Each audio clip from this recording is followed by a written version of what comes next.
Good afternoon, everyone.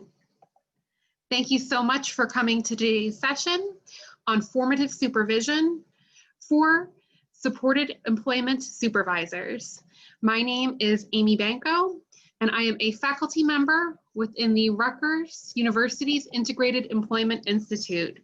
If you don't know me, a little bit about me, for the past 3 years, I've worked at Rutgers, where my area of expertise is conducting trainings, technical assistance, and teaching in the undergraduate courses on supported employment and supported education, which is my absolute passion. Prior to coming to Rutgers, I worked for 10 years in the mental health service system, specifically providing supported employment and supported education services. I was one of the co-developers of New Jersey's first supported education program in conjunction with one of my colleagues here at Rutgers. And I went from direct service to supervisor overseeing that program as we merged to be a career services model of vocational service. So one organization, one program providing both employment and educational supports. I'm so happy to be with you all today in looking at supervising vocational specialists, employment specialists, in helping people with mental health conditions get back to work. Our session topic for today is assisting our supervisees in looking at building accommodations. So last session, if you recall, we had talked at great length about the keep phase of employment services. The keep phase being assisting individuals with mental health conditions in maintaining their jobs, in keeping their jobs. And what can we supervisors do to help our staff support these individuals in their new role of worker, employee, and keeping that job, staying tenured within their position, earning that paycheck, reaping those amazing benefits of employment. And so today we're going to continue that discussion with looking at how do we assist people in building accommodations? How do we, as supervisors, support our staff in building accommodations for the people that we're working with who are going back to work and maintaining employment? So for today's session, we're going to really define, right, for formative supervision, how do you teach your staff how to build accommodations? What does that process look like? How do we assess for accommodation needs? And what accommodations are comparable to offset those functional implications of a mental health condition? So feel free during today's session to type in the chat box if you have questions, comments. I know I'll be asking some questions for you guys to participate and to make this really applicable to the work that you're doing. You know, the worst thing I could do as a trainer is not make something, you know, for our session, speak to your job duties and how you're supporting people. So please feel free to ask questions, how it pertains to the work that you're doing, to the supervision you're doing, and how to build up this skill set and competency in the individuals that you are supervising and or providing service for. So we have a little bit of a rationale, right, for today. Why do we focus on accommodations in the work setting? And first and foremost, when we're assisting people with mental health conditions going back to work, when we are training our staff to support people in the provision of employment services, there are always going to be some functional implications, right, in terms of the mental health condition that can cause a barrier in the work setting. And if a person is experiencing functional implications of their health condition, their mental health condition in their job, then we as the supervisors and the direct service staff need to be competent in addressing those needs through skill development, resource linkage, which we tend to be, you know, well versed in, but additionally through accommodations, which is a specific type of resource. And so when we're looking at this rationale, right, we know that accommodations can help offset those functional implications of a mental health condition. Additionally, we want to develop compensatory skills and strategies to enhance job tenure and work performance. So it doesn't just have to be that singular accommodation, but we can help to build a skill set when we're assessing for need, which is always beneficial, right? Develop the skill, those are transferable. They can move to different environments for the person, right? Going to different work environments, going to an academic environment, just building their soft skills in general, and hopefully addressing any of those functional implications of the mental health condition. Additionally, workers need specific accommodations that are tailored to their needs. As mental health practitioners, we always talk about individualized services that are intentional and specific to each person coming through the door. The same should be about accommodations. Oftentimes when we have this discussion about accommodations and staff developing accommodations, people may get cookie cutter accommodations, right? Person A, person B, person C get the same accommodation.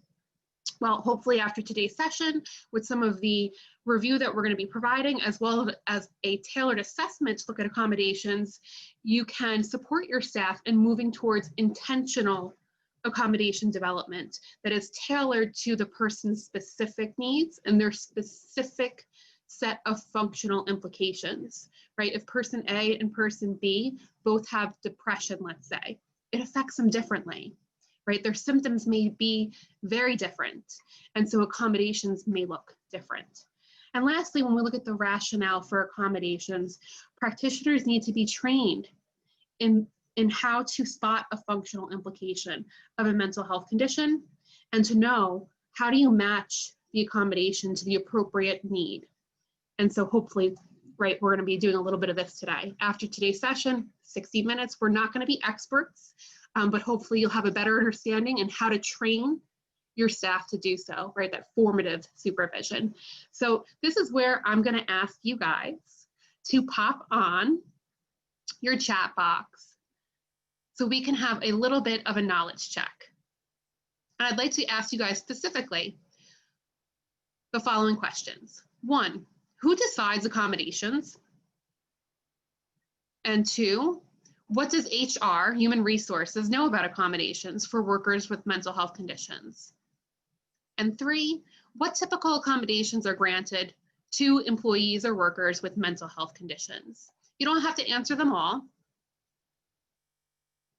You can choose 1 or 2 questions that you'd like to answer, but go ahead and type that response in the chat box. Let me know what your thoughts are.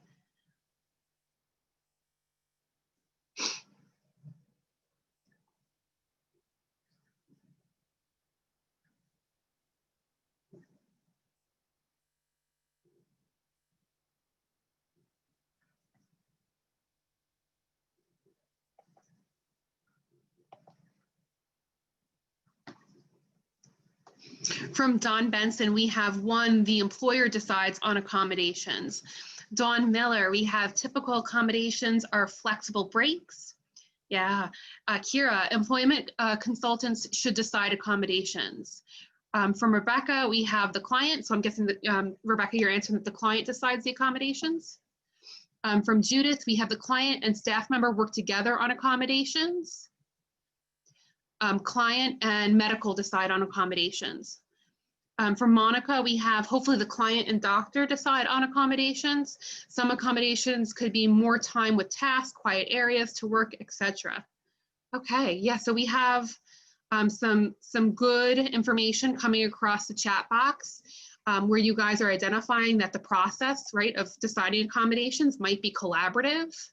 And we have some ideas of what some typical accommodations could be. So when we're looking at who decides accommodations, right, when HR is accepting that accommodation letter, typically they're requesting documentation from a mental health professional or practitioner who may or may not have extensive knowledge in addressing accommodation needs, assessing for essential functions and functional implications of a mental health condition to develop those well-tailored accommodations, right? So hopefully when this qualified mental health professional is developing these accommodations, it's in collaboration and conjunction with the person receiving services, right? They're telling the practitioner, what their barriers are, what their experience is on the work site, and what they potentially need. However, what we see commonly is that psychologists, social workers, therapists can really struggle in this area, and they may not be well versed in making these assessments and developing an accommodation list. When we consider what does HR know about accommodations for workers with mental health conditions, it can be very limited. And we're referencing human resources as the point person because when we're talking about accommodations in the workplace setting, that's where the accommodation letter and dialogue and discussion would go to. That's the point person. It wouldn't be necessarily a supervisor or a colleague, right? That type of disclosure is up to an individual, but it's not contingent on their accommodations. You don't have to provide information about your disability or health condition to your supervisor or your coworkers to access accommodations. That goes through human resources. And what are typical accommodations? And we had some really good feedback from Monica about some of these typical accommodations. Thank you, Monica. So we see additional or extended breaks, flexible work hours, even priority workspace, knowing where a quiet place is in the office to take a break, or having a desk space that is situated in a more preferred area that is more advantageous to work performance can be a common accommodation. So I'm using this word so much, accommodations. What are accommodations? First and foremost, accommodations are legal rights. That is important to note. The Americans with Disability Act affords individuals with mental health conditions and other health conditions the right to receive accommodations, right? If an employer is not willing to provide a reasonable accommodation and they have 15 or more employees, they are not in adherence with the law. And so that's good to note for you and your provision of services, that if an employer has 15 or more employees and the accommodation is deemed reasonable, they have to provide this for the individual. So an accommodation is essentially a modification or an adjustment of the how to tasks being completed and or the work environment. It may not be a modification of the tasks, but it's a how. How is it being completed? How is it getting achieved?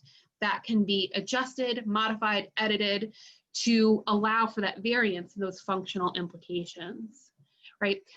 Accommodations help people with disabilities, and this is so important, to have equal opportunity to participate in an academic program or a job. It levels the playing field for people with health conditions or disabilities.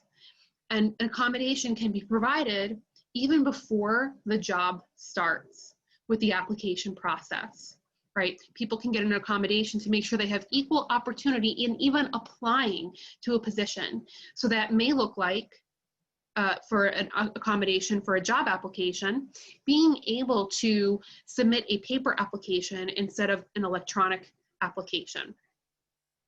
Additionally, accommodations are changes that enable someone with a disability to perform the essential functions of a job.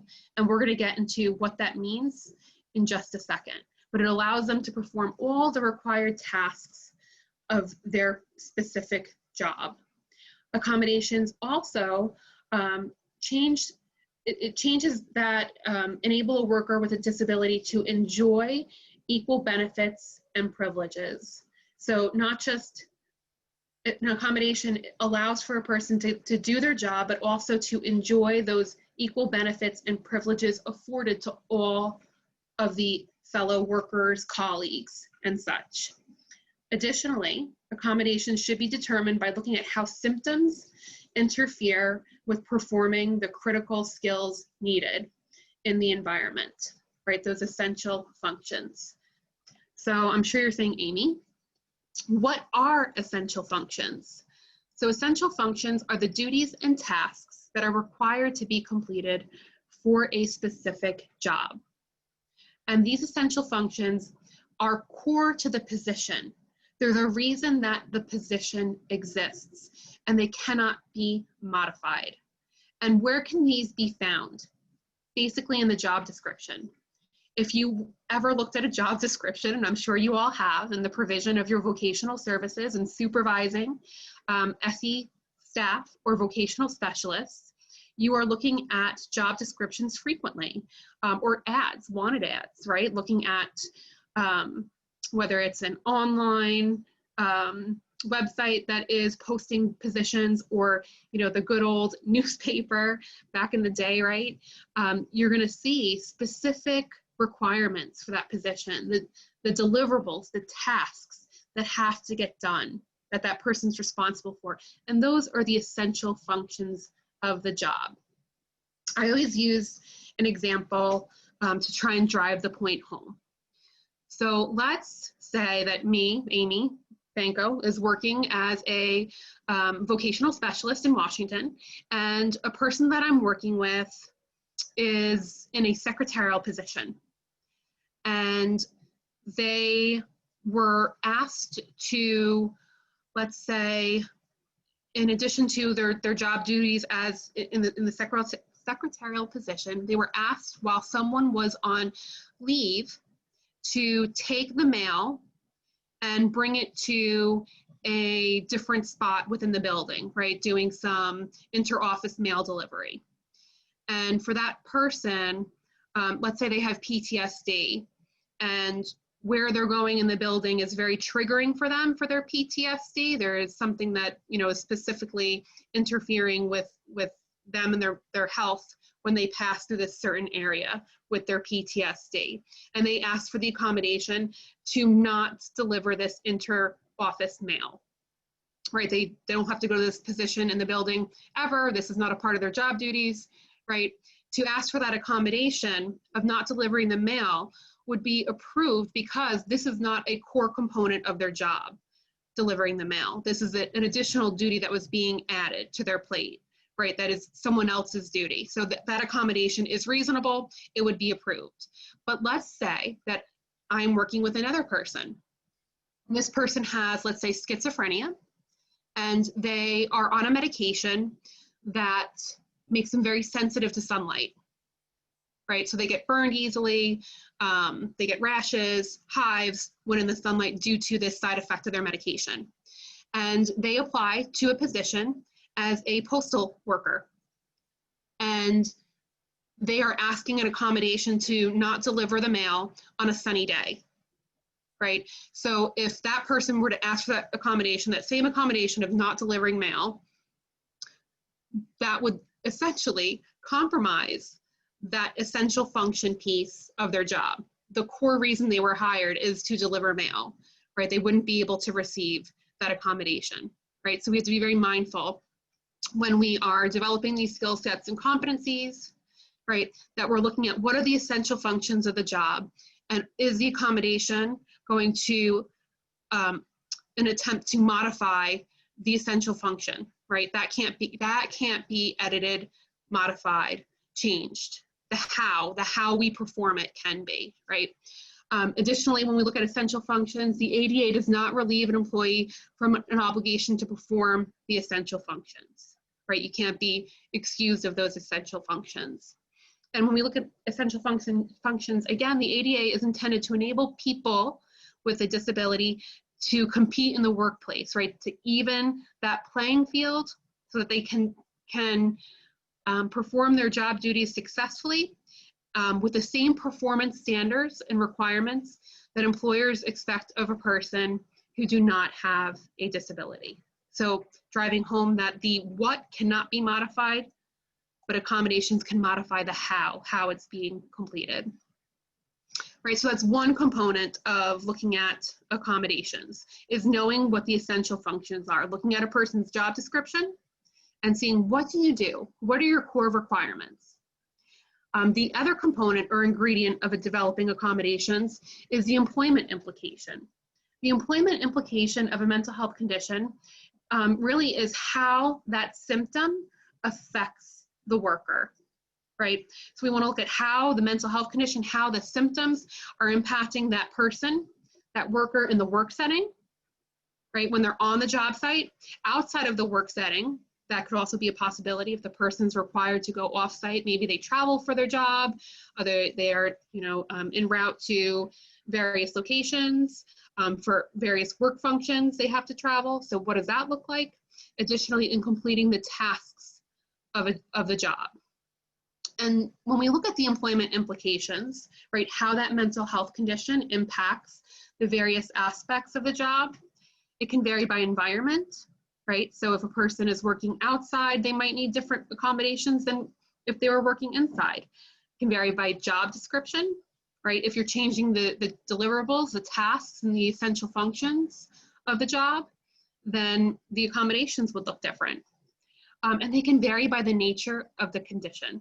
And this is important because oftentimes when people are developing accommodations or getting trained on developing accommodations, we consider looking at what that person needs right in that moment, right? What do you need for accommodations currently? And what we often forget in terms of the nature of the condition is that mental health and mental health conditions are on a spectrum. People can, and symptoms are cyclical in nature. So if we are developing accommodations based on a person being minimal symptoms very well, right, that can be very disadvantageous to a person when they start to experience a higher frequency of symptoms. So when we're considering developing accommodations with people, we want to get a sense of what do you look like when you're well, and what do you look like when you are struggling with your mental health condition? What are the symptoms that you experience when you're not well?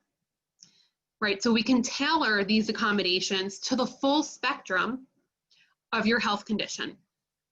That way, if a person starts to experience an increase in symptoms, more prevalent symptoms, increased frequency of symptoms, then we have built into place accommodations that will already meet these needs.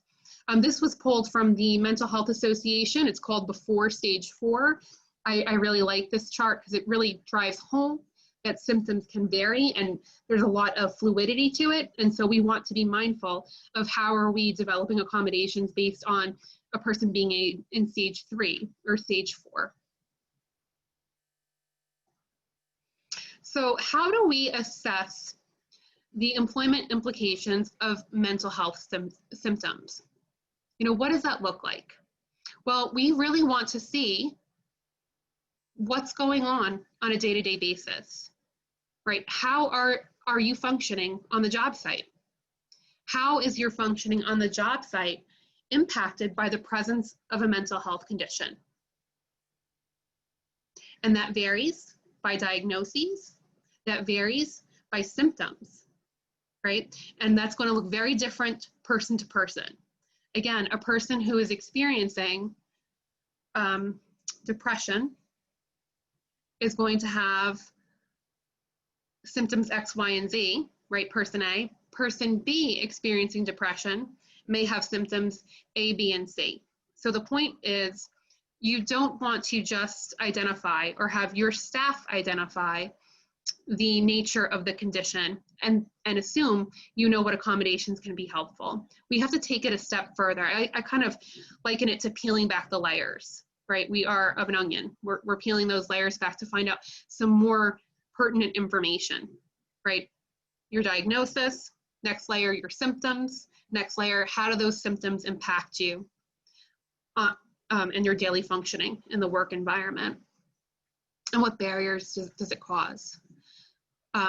We also want to look at the medication for the condition, and are there specific side effects? Sometimes when we're developing accommodations, we may be developing the accommodation more so for the side effect of the medication. That can include things like being very lethargic or fatigued and needing flexible hours. Other times there could be dry mouth that may require to have access to water where the work environment, that particular job might indicate that you're not to have, you know, a beverage by you at that time, right?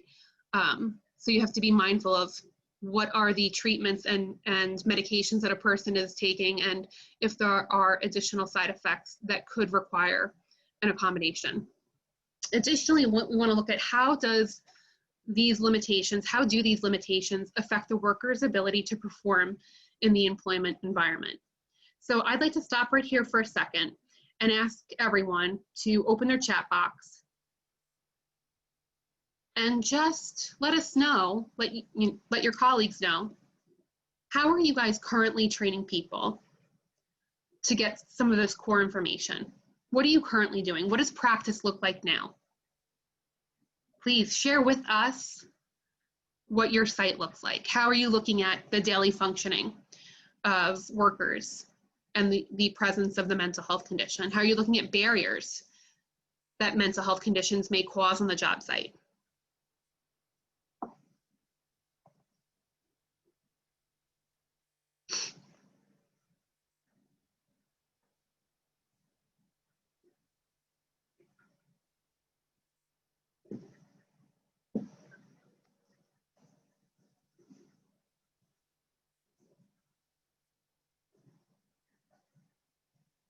From Rebecca, we have communication with team regularly about what is happening with each client and case-by-case assistance. Thank you, Rebecca. So it seems like this is very individualized for your team. You're coming together and kind of case conceptualizing each person, looking at what's going on individually and providing feedback. From Kira, we have assess barriers through initial paperwork, conversations with client.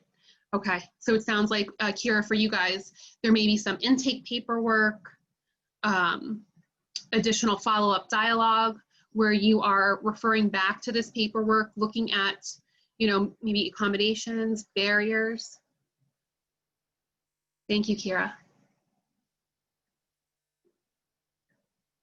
Anyone else have anything in place right now that you're using to assess the employment implications of mental health symptoms?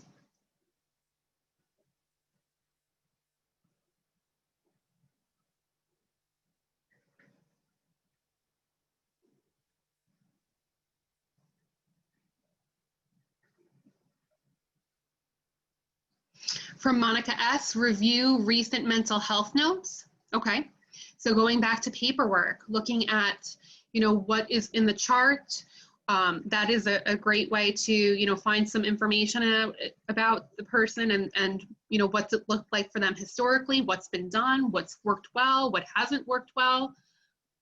Awesome. Oh. Integrated services with mental health agencies as well. Yes, so when we are providing services in collaboration with other providers and we are connecting with those providers, having good discussion about the mental health condition, the symptoms they're experiencing, right? We can really try and conceptualize what accommodations might look like. You know, how might some of these barriers translate and transfer over to the work environment so we can preemptively kind of come up with a game plan. Awesome. So I think that you know, moving forward from today's session, consider, what do your intake paperwork look like? Do you have a section that lists previous experience with accommodations? You know, have you utilized accommodations for job sites in the past? If so, what were they? Were they assistive? What worked? What didn't work, right? That looking back, looking forward, right, that we pull from motivational interviewing can be a great starting point in looking at this accommodations conversation. My experience, however, is that a lot of people coming in to services for vocational services may not have utilized accommodations in the past. They may not be aware of their ADA rights, and there is always the issue of disclosure. And I think that goes without saying, when you're accessing accommodations, you are then required to disclose. you're required to disclose that mental health condition, the presence of a health condition, to your employer. And so not everyone is willing to disclose. And if people are not willing to disclose, that means that they cannot access their ADA rights. So we kind of have to look at where a person is at with their preferences on disclosure. And one of the best ways that I have assessed people's preferences with disclosure is using a motivational interviewing payoff matrix, or it's also called a decisional balance, to look at the pros and cons of disclosure. And that's not to say I'm coming up with those answers or responses, right? If we're using that motivational interviewing approach, the payoff matrix is something that is utilized to elicit the pros and cons from the people that we're providing services to. So I'm using my reflective responding, my open-ended questions to ask somebody that I'm working with, you know, Amy, what are your thoughts on disclosing your mental health condition to your employer to get accommodations? You know, tell me, what are the advantages to disclosing? What are the disadvantages to disclosing, right? Those 4 quadrants. So the advantages and disadvantages of disclosing, and the advantages and disadvantages of not disclosing. And that's always been very helpful to have people kind of look at and quite visually line out and just plot out where their thoughts are. You know, what is that change talk? The pros, the cons, right? Sustained talk of not disclosing, to identify how are they going to move forward, right? And so that can be very assistive in starting this discussion. But going back to when a person decides they are going to disclose to obtain those accommodations, and going back to assessing the employment implications of a mental health condition, right? You want to look at your intake paperwork to determine what is the history of. You also want to look at any potential accommodations that they had while they were in school. That can be transferable sometimes over to the domain of work. And so refer back to, you know, that historical piece. What has accommodations in school looked like? From Dawn, thank you so much. Issues with ADA versus OSHA in manufacturing environments or construction workers. I am so happy that you brought this to the attention of participants today. Thank you so much. Yes, we see a lot of issues in terms of accommodations in career technical education programs and fields, so CTE. These are what was previously considered vocational technical schools or degrees or fields, right? VOTEC is now CTE, career technical education programs. And we have a tremendous difficulty, historically speaking, in supporting accommodations within these fields and areas of employment. There's typically the approach that if people cannot do the job in this field, right? Let's say you're a construction worker, your HVAC worker, cosmetology, phlebotomy, again, these various vocational technical programs, right? That notion, if you can't do the job, you shouldn't be employed here. And so it's typically, historically been done an uphill battle to try and advocate for accommodations within these programs. So much so that my colleagues and I at Rutgers submitted a proposal, a grant proposal, to explore how to provide supported education specifically for CTE programs. And we received the grant. We were awarded this grant through NIDLR. And so we are now in the process of beginning our study to build a manual specifically for supporting students and workers in CTE programs. So this is a 3-year project, and we were hoping that the manual will be very much implementation focused for practitioners to utilize within the field. So hopefully, you know, we'll be able to disseminate it to all of you guys in looking at how do you provide accommodations within these career technical education fields. You know, how do you assist people in accessing their ADA rights while they're maintaining their OSHA standards within these fields. So I really appreciate that. Thank you. Thank you, Don.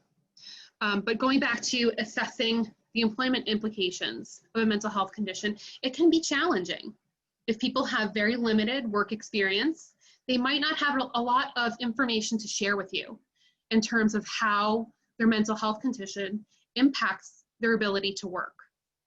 And so we first and foremost rely on our good communication skills, our good counseling skills that we are teaching our supervisees, that we are using in supervision, modeling during team meeting, to ask open-ended questions and talk about previous past experiences. If the person's currently working, we can try and reflect on the experiences that they are having on a day-to-day basis, where their struggles lie in terms of their work performance. What are they observing themselves? And what are they hearing back from their supervisors and or colleagues, in terms of their performance, where they're struggling, where their difficulties may be. And so that can be, a very challenging conversation. But things to consider, to keep in mind when we're engaging in these discussions about accommodations, is that the accommodations provided have to be reasonable. And I know I've said this quite a few times during our session today. So I want to make sure that you guys have a good grasp as you're training your staff on what is reasonable accommodations means. And that essentially is looking at that the accommodation doesn't pose a threat to others, right? To the health, safety, or the environment of the work setting. Additionally, the accommodation shouldn't make a substantial change to the essential functions or technical requirements in the work setting. We talked about that. So if there's a specific job duty that's listed in a job description, the accommodation cannot compromise that job duty. And lastly, it doesn't pose an undue financial or administrative burden to the employer. And that's kind of like relative to the employer, right? What is a financial burden for a small business might look very different, for, let's say, getting an accommodation within a department within Amazon, right? If you're working for Amazon. So it can't be, again, a financial burden. And so what does this process look like? Well, let's say, again, I'm working in Washington and I am a vocational specialist and I am supporting someone who has, let's say, schizophrenia, and they have difficulty screening out external distractions. They have a lot of times during their job, during their workday, during their job, where they are getting easily distracted. They're having difficulty blocking out sounds, sights, odors, right? That is interfering with them focusing on their work tasks.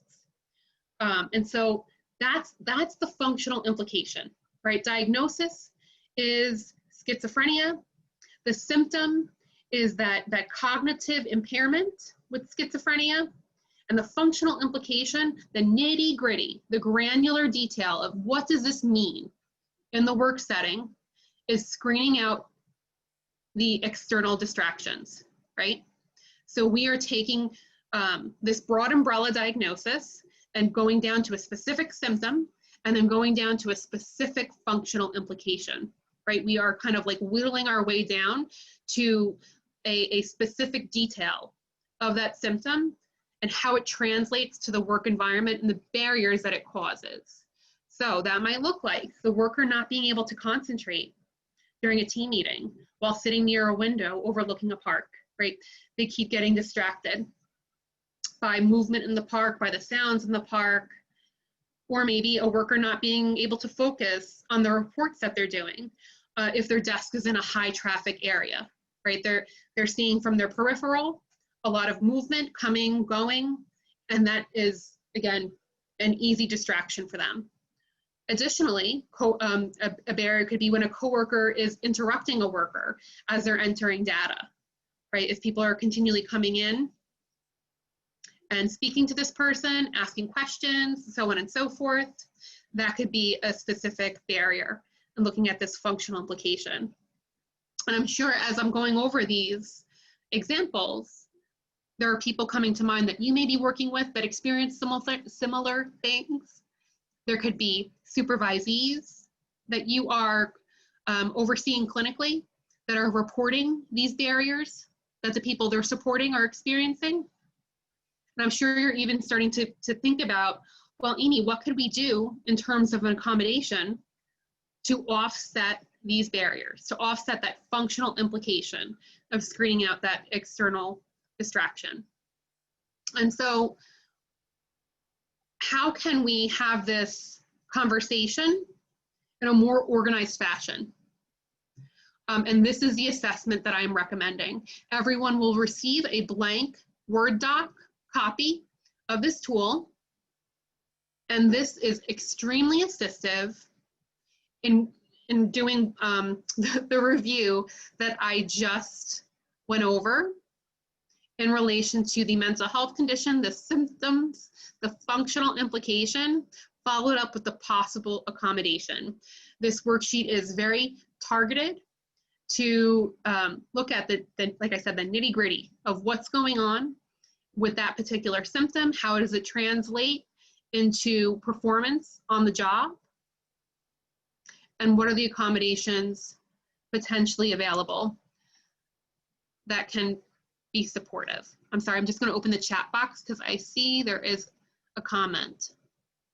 In the situation SC, it would help if the employer be educated if they are wanting to help in employment. They work best by giving one task at a time. It takes good coworkers, good coworker-client relationships. Yeah, so there definitely is a component about educating the employer. And I think that is a really great point, Dawn, in terms of how can we educate the employer? And my response to that is it can be challenging. It can be challenging as you all know, how we interact with the employer is contingent upon a person's preferences. So if we're working with someone or supervising a staff person, right, that is assisting someone with job maintenance, that keep phase, and they are accessing accommodations, they may disclose that they are working with a vocational specialist. They may not. If they choose not to disclose that they're working with a vocational specialist, right, because they don't need to disclose that information to get accommodations, they may not want to have us then advocate and educate the employer on their behalf. Our role in that situation might be to provide information to our supervisee on how to make recommendations for that education piece. But even then, that is contingent upon the level of disclosure of the person, the client, I hate that term, but person receiving service. They may not want to talk about the nature of their health condition to their supervisor or to their colleagues. They may just want to leave that information between them and HR, and that's within their ADA right. So I want to drive that point home a little bit more. When accessing your ADA rights within the work setting, you never have to tell the nature of your health condition to your boss, supervisor, coworkers, or colleagues. They never need know the nature of your health condition. Your supervisor will be aware that there is a health condition present because they will receive that letter of accommodation saying, Amy receives these following accommodations, right? The supervisor has to be aware of the accommodations that you're receiving so they can make sure that that's being adhered to, right? Because that's law. But never could the supervisor ever ask, what's your health condition? You seem fine. What's wrong with you? That's illegal, right? Nor can the supervisor share with coworkers or colleagues, right, that there is a health condition present. So we have to look at this education piece very carefully to determine how is a person choosing to disclose. I'm so very sorry. My apologies. So we have to look at, how is a person choosing to disclose, supporting their decision and giving them resources to move forward. Thank you, Don. I really appreciate your feedback here. So looking at this sheet, it's very self-explanatory. Again, everyone's going to receive a copy of this, and my hope is that you utilize this in your direct service moving forward, and you train your staff who are providing vocational services on how to, I'm so very sorry. My apologies. So we're looking at, how do you complete this worksheet? And it starts with having a discussion with the person that they're providing services to orient them to what this tool is. So orientation should always occur first and foremost. And that would look like, Amy, I'm working with you to help you maintain your job at Rutgers. We were talking about some of the struggles you were having, and you were thinking about developing accommodations or obtaining accommodations. I have this sheet with me today that could be assistive in figuring out what are some certain barriers you have on the job site, and how could we develop accommodations to offset those issues, right? It's just a tool that will help us to have a more targeted conversation. And if the person agrees, then we can proceed with our discussion. And so, again, that starts with the mental health condition, what the specific mental health condition the person experiences, and you would jot that down in the first column. In the second column, you would then look at symptomology, right? So Amy, you expressed that you were experiencing anxiety on the job, and the symptom that you were identifying was a lot of social anxiety, right? You were experiencing a lot of social anxiety and having a lot of anxiety around conversations with coworkers. And so the functional implication of that is that you are struggling to speak to your coworkers, speak to your supervisor, especially about asking feedback and support in doing a specific task. Or maybe it's clarifying information, right? I am having a lot of anxiety about interacting socially, and I will receive a job task to do, and after I get the instructions, I am too anxious to ask questions or to confirm that I have those instructions right. And so the functional implication then could be that I'm not asking targeted feedback. I'm not asking for clarification on things, right? And I'm missing information. And then I'd move to possible accommodations. Possible accommodations could be written instructions, right? To remove that barrier of having to go back and ask for clarifying information, or to ask, a specific step if I didn't get it before, right? To reduce that interaction that I'm having, to reduce the social anxiety I'm experiencing, right? So as you can see, this is very targeted. You go column by column, and having a discussion about what symptom they're experiencing, how it impacts them in work, and what accommodation could be assistive. So let's see if we can do an example of a person who's currently working. So if you can go into the chat box, if one person would like to provide some example of an individual that you're supporting in a job currently that may be experiencing some functional implications of their mental health condition, we can kind of like go through the assessment briefly, filling out the assessment, components of the assessment together now. Does anyone have a person they're working with who is employed experiencing some functional implications of their mental health condition on the job site, where we can brainstorm some possible accommodations for those functional implications of the mental health condition.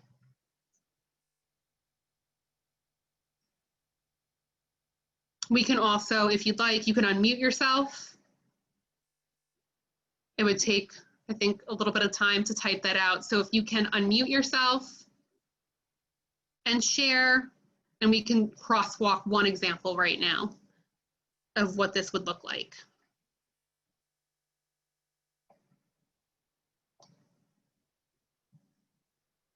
Anybody?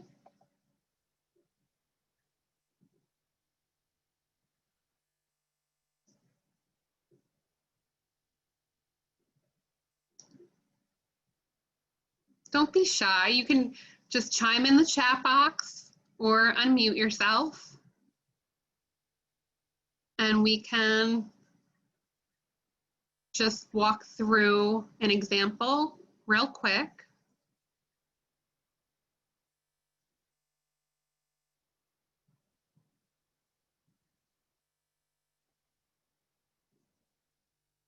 Or not. Okay. It seems like we have a lot of shy people today. Okay, from Jennifer. You have a client who has an old back injury that works in retail. Okay, so thank you for bringing that point up, Jennifer. There are people that could have multiple, health conditions that need to be accommodated at times. So this example wouldn't be specific to a mental health condition, but a physical health condition. I don't know how assistive walking through a physical health condition would be, but we can try it. So in that first column, we put back injury, right? So symptoms. Jennifer, what are the symptoms that this person experiences from their back injury? And again, thank you so much for chiming in. I appreciate it.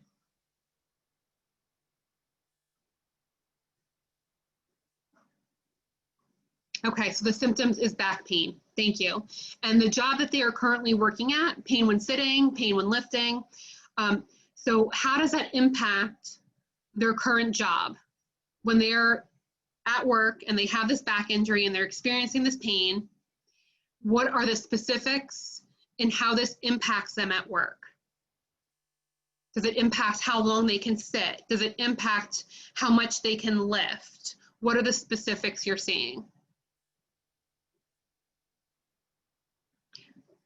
Can't keep up with their goals for the day. Okay, tell me more about that. What goals are they missing? We couldn't do an accommodation in regard to reducing their goals, right? Because that would be an essential function of the job. Oh my gosh, I am so sorry. I don't know if you hear my son's cell phone is going off somewhere. My apologies. Okay, how much he stocks per day. So reducing productivity is not a reasonable accommodation. An accommodation for this person, right? Because let's say he, after a certain amount of hours, starts to really feel that pain, right? Maybe he can't make an 8-hour shift. So an accommodation for this person, Jennifer, might be that instead of doing an 8-hour shift, they do 2 days of 4-hour shifts each day, right? So that's that flexing of hours, right? To mitigate how much pain this person is experiencing, right? If they hit their threshold, let's say at 4 hours. But we couldn't reduce the productivity. Again, that's an essential function of the job, and that would result in potential termination if they aren't able to meet those requirements. Thank you so much. I sincerely appreciate you contributing and sharing with us your work experience. But that is, in a nutshell, right, how we would crosswalk this particular worksheet. When we're completing this worksheet, it's important to know that assistive technology is an accommodation, right? It's an accommodation that is accessible for people through the ADA, and there are different categories of assistive technology, right? There are things that people can utilize. including mobility aids, right? Seating and positioning aids. That could be assistive, Jennifer, for the person that you're working with. There's visual aids for people who experience visual impairments. There are computer access tech. There are so many different types of assistive technology out there. We cannot be experts in all of these things. My hope for you guys and my hope for the people that you are supervising is that you do a little Google and look at some assistive technology examples for these different categories. Some of the things that are really utilized frequently in the world of work are things like note-taking assistance, right, with smart pens that record audio while you are simultaneously writing, or even Notability, which is an app that you can get that integrates audio, handwritten notes, as well as electronically typed notes into a organized fashion. There are things like dragon dictation. I use this a lot for people who experience cognitive impairments with schizophrenia, where they would, instead of typing their work, they would dictate their work, right? That speak or talk to text. And for whatever reason, that was very assistive in helping them to get out a more organized response or assignment if they were in the academic setting. But again, it bypassed some of the functional implications they were experiencing from their diagnoses. So there's so much out there. This is like its own little field. Please, by all means, Google it, have your staff Google it, and see what is out there in terms of accommodations. One of the best resources, because you don't know what you don't know when you're looking at that, like we are experts in mental health diagnoses. We are experts in symptoms. We are experts in looking at how those symptoms might even impact work. But in terms of knowing what accommodations are out there, this is your expert. The Job Accommodations Network. This is a free resource available to everyone here via the internet. I'm going to stop my screen share for a second so we can head over to the Job Accommodations Network. Where is it?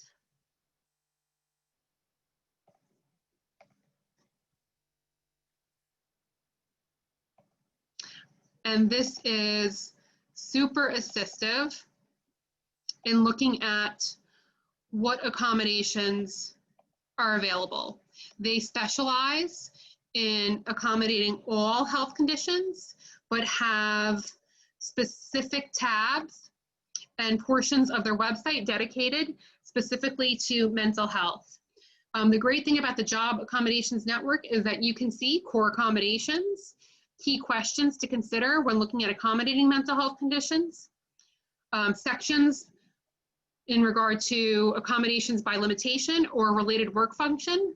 And what I love is that you can access this information in multiple ways. One being live chat sessions that are completely free, where you can discuss confidentially and anonymously the person that you are supporting to look at their specific situation and determine accommodations in regard to their specific needs, right? Again, this is completely free. You leave it completely anonymous. You can provide the detail of the person, their mental health condition, their job setting in terms of like what type of work they're doing. And this person, this expert, will help you troubleshoot what accommodation could potentially be available for them. When you are working on these assessments, whether it's the worksheet that I provided you or through the Job Accommodations Network, my recommendation and the recommendation that you should make to your supervisees is that they should craft a list of potential accommodations. That way, that list can go with the person receiving services to their other mental health practitioner who signs off, right, on the specific accommodations that is given to HR. And that will really help provide a targeted list of accommodations for the people that they're providing services to. So we are just about our end for today's session. So I want to open it up to everyone in regards to questions and comments. I know I threw a lot at you in terms of developing accommodations, and I don't expect anyone to be an expert today, but hopefully you have some of the foundational core knowledge to move forward. So questions, comments? Go ahead and put them in the chat. Yes, everyone will receive the slides. Everyone will receive the PDF of the assessment for assessing accommodations, and everyone will have access to Jan moving forward. Thank you, Rebecca. Thank you, Don. Thank you for your participation today. Thank you, Clayton. Yes, this accommodations can be very assistive and can make or break a person's experience on the job. So I hope that this information is assistive for you, for your supervisees, and to help people to maintain their recovery goals. Thank you, Barbara. Thank you for coming today. Thank you, Hannah.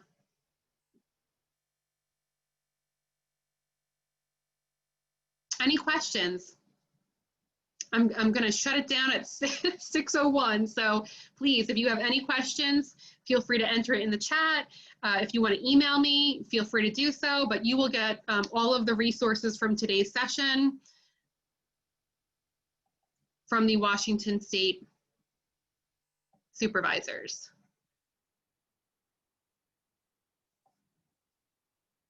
Thank you, guys. Thank you for attending, for carving out time today. I wish you all the best in your service provision as well as your supervision, and I look forward to seeing you at our next session in 2 months. Bye, everyone.